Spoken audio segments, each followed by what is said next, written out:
If the previous story spoke about the migration that Biram and his family had to undergo thanks to a job, November is the month of migration tells us of a familiar tale of marginalized Adivasis who have to leave their villages to go in search of jobs, go in search of livelihood because they cannot find means of surviving back in their places. And this displacement results in oppression, in precarity, and leaves the Adivasi in vulnerable situations. If in the first story we were told about a family, upwardly mobile, relatively well to do, someone who's part of the society, here we are told about people who are not probably part of the society, just want to earn their living. They are not marked by their presences but their absences in that way.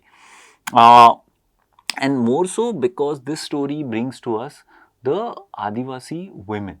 It's not so there are multiple layers of oppression, there are multiple layers of their absence and their mistreatment is highlighted here. That how this entire season of migration, as they are told, November is the month of migration, uh, is actually also a way for tribal women to be pushed into vulnerable corners where people take advantage of them. And the story goes like this.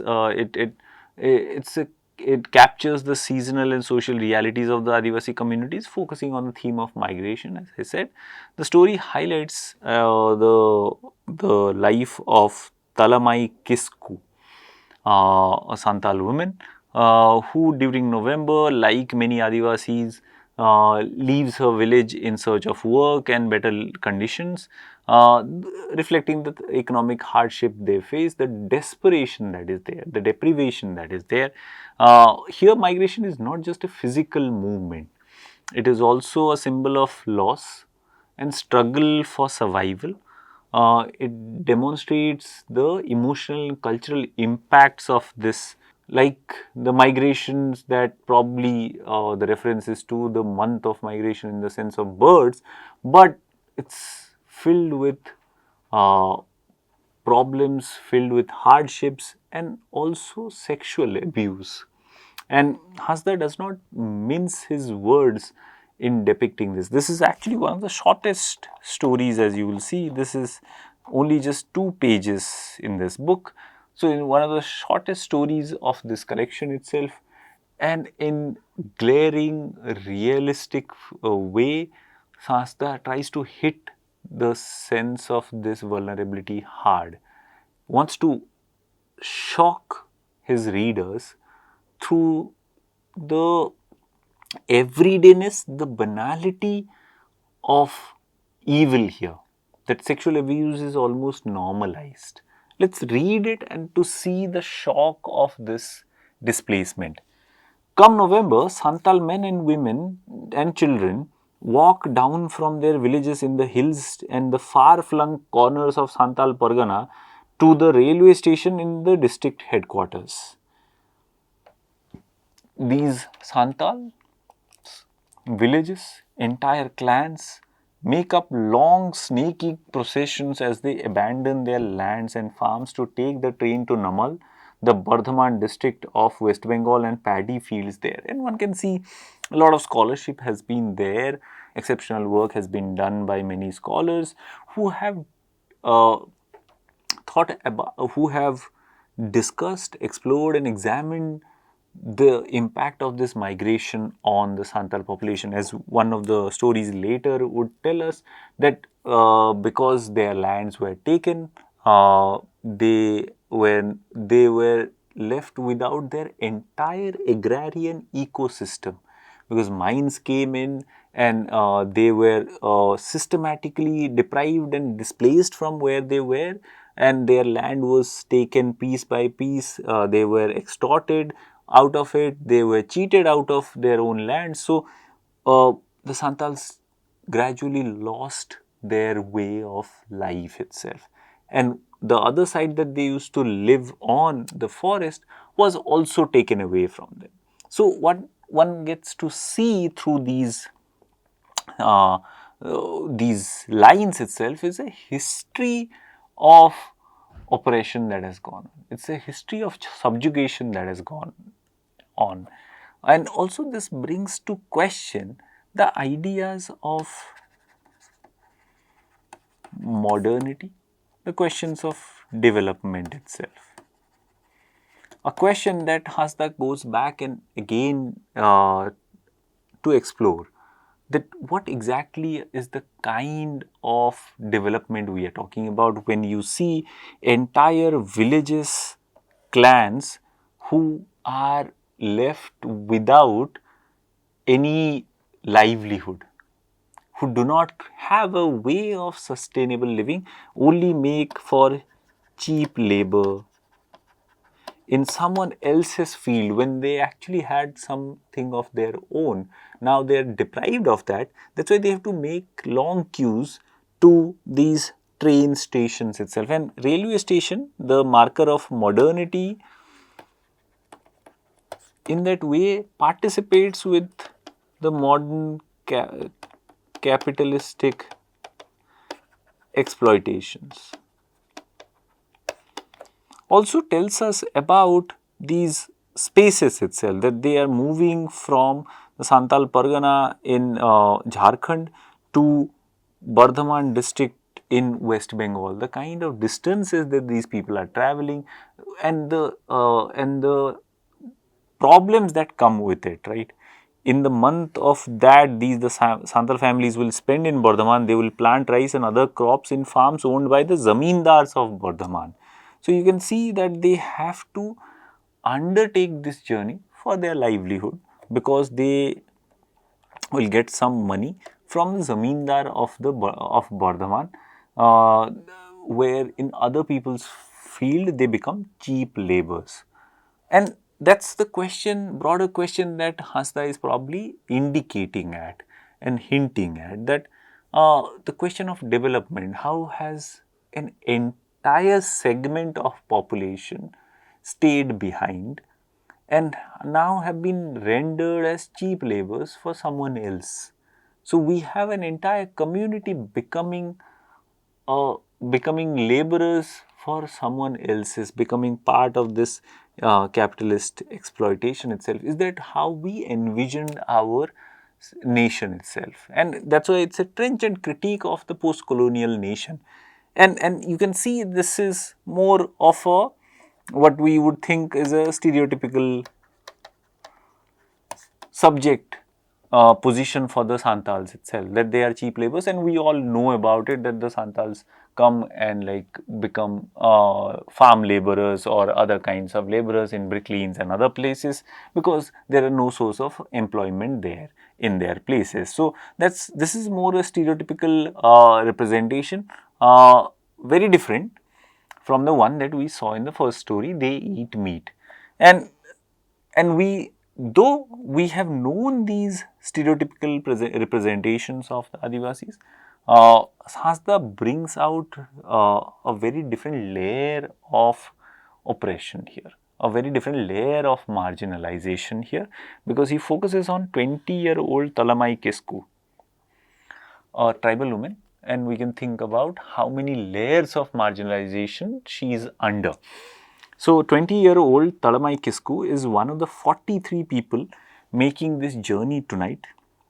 She, along with her parents and one of her two sisters, most of her village, including her three brothers and one sister-in-law, has already left for Bardhaman. The entire family now has to uproot themselves and go in search of livelihood. It's not also similar to the story of many migrant laborers, where the wife and the children stay back, and the men go to work in different parts of India itself as part of as laborers and workers in different industries and different parts of India. But here the entire family goes as as laborers and to earn their living in Bardhaman itself. Talamai is the second daughter in a family of 3 girls and 3 boys. Her name reflects a certain lack of imagination. She is the middle daughter, Tala and middle, Tala means middle, Mai means girl, that the middle girl. They simply didn't have time to think about it, which also tells us of, and again we'll see that this idea of naming is not so much of an importance, that like that because the family is so beset with precarity and in such a vulnerable condition, that the children are only thought of as means of survival. Children are thought of as labors, as sources of income probably. So that's why they didn't have the time to even think or dote on their children. Talamai's family is Christian, which also tells us about another part of the Santal reality, the proselytization by Christian missionaries that goes in different parts of India. Talamai's family is Christian, and despite what Hansda also does is to expose the enlightened rhetoric of missionaries about tribals itself, about conversion itself, exposes that rhetoric also. We'll see again in other stories also similar themes will come up. Talamai's family is Christian. One would have expected Talamai's parents to be learnt enough to think of a nice and creative name for their daughter. Yet, despite the promises of education, the alleviating promises of Christian missionaries, the missionaries made, Talamai's parents never got to see the inside of a school, neither did she. They either gathered coal or worked in the farms of Bardhaman. Gathering coal from the coal mines nearby home, that seems to be the only thing, or they are farm laborers. So they, unlike the children of the nation who get to have education, Talamai never went to see the inside of the school itself. So in that way, Hansda also attacks not only the state but also other organizations who are in charge of or have been the self-appointed guardians of the tribal society itself, like the proselytizing mission itself. He exposes the rhetoric of it, the poverty alleviating rhetoric of it, and the educative rhetoric of it, that they never went to the school. They are still only farm laborers. Their children have no better future than their parents, and that's a kind of a sordid reality that Hansda wants us to remember. And you can see with brief lines itself, and Hansda's prose is unadorned in that way. It does not want to make a very sentimental pitch as it was seen in the other story also, that there is no sentimental pitching that is happening here. He just has bare unadorned lapidary sentences which spit fact. Talamai walks away from her group. She has been attracted by a man. He's young, fair, a Diku, a Jawan of the RPF, Railway Protection Force. A bread pakoda in hand, he has signalled her to approach and he has disappeared round a corner. Talamai debates if she should follow and decides to. He's offering food after all. And one can see what the foreboding is there, that she is being invited here under the pretext of food. And what is the food? The food is a mere bread pakoda. Just a bread pakoda is enough to lure her, which tells us of the devastating consequences that policies of the state and the nation have had on tribal communities. After all, she is hungry. And what Hansda does not tell us, and that would have made the thing sentimental, what if she would have added, is that probably hunger is a perennial state here, and that's why they can't afford to go to school, because they are constantly trying to find ways to make money. Hunger is a perennial state here. It is 10:30 p.m. and they still have about 2 hours before the train arrives, so they need food. They don't have money to buy food. And the Jawan asks, "Are you hungry?" He calls out Talamai round the corner. "You need food." He's standing in front of the policeman quarters. "Yes," Talamai answers. "You need money?" "Yes." "Will you do some work for me?" the person asks. Talamai knows what work he's talking about. Much like how Biram knew what, in a sense, what Mr. Rao was going to ask or was asking him to do, and he does that with without the rage that a first timer probably would have. Here, Talamai also knows, because probably she has done it quite a few times by the Koila Road, where many Santal women and girls steal coal from the trucks. She knows that many girls who do that work with truck drivers and other men, and she knows that on their way to Namal, Santal women do this for work, for food and money at the railway station too. And these are sites of modernity, right? That we are talking about mines, we are talking about roads, we are talking about trains. These are signs of modernity, which was supposed to bring a kind of enlightenment project, right? It was supposed to bring progress, the idea of development.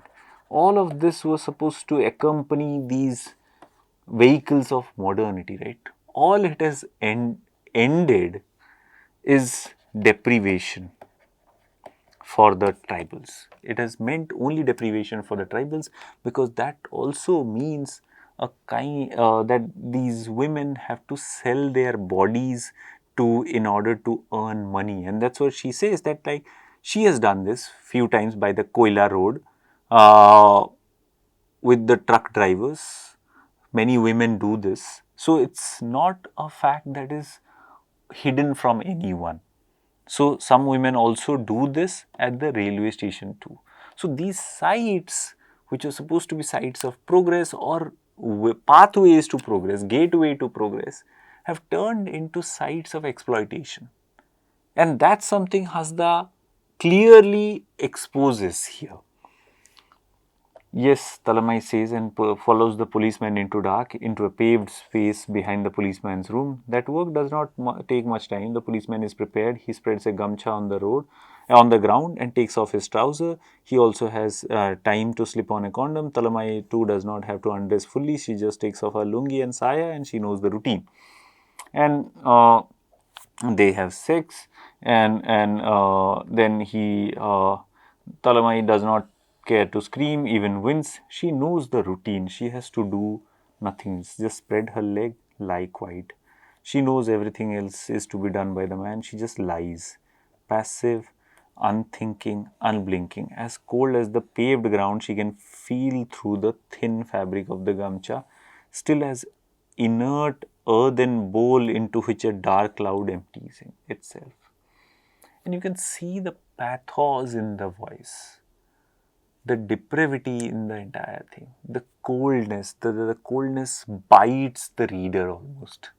The chill and the sheer evil of the entire scene itself. The precarity hits the reader. And Hansda, as I said, has unadorned writing here. Just states in a documentary fashion that this is what happens. That it's a very mechanical process for her, because she knows what is she going to get in return. He gives Talamai 2 pieces of cold bread pakoda and a 50 rupee note and walks away. She reties her saya lungi, stuffs the 50 rupee note into her blouse, eats both the bread pakoda, walks back to her group. the normalization of this vulnerability is hard hitting. What Hansda brings to us is not some, as we were told, some exoticization of the Santal way of living. They are forced to live in hunger. They're forced to live with sexual assault. They're forced to sell their bodies so that they can find some food. They can they can quench some of their hunger. It is a tale of depravity. In two stories back to back that we read, in one story there is not the sense of hunger, but the sight of food became the sight of discrimination. Here again, food becomes a way to expose the vulnerability of the Santal community. If Kumang gets uh, exploited, manipulated, or in that way marginalized in a city itself, being the director of the electricity department, Talamai being a disenfranchised, a marginalized, a subaltern, also gets victimized thanks to food itself.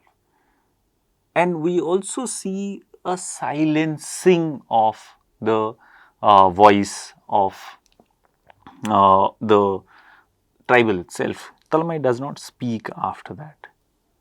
She just says yes, yes, and nothing else. The tribal women, the question is, can they find their voice to talk? What is the way forward for them? Is there a way that the nation can enable them? These are the questions that Hansda asks.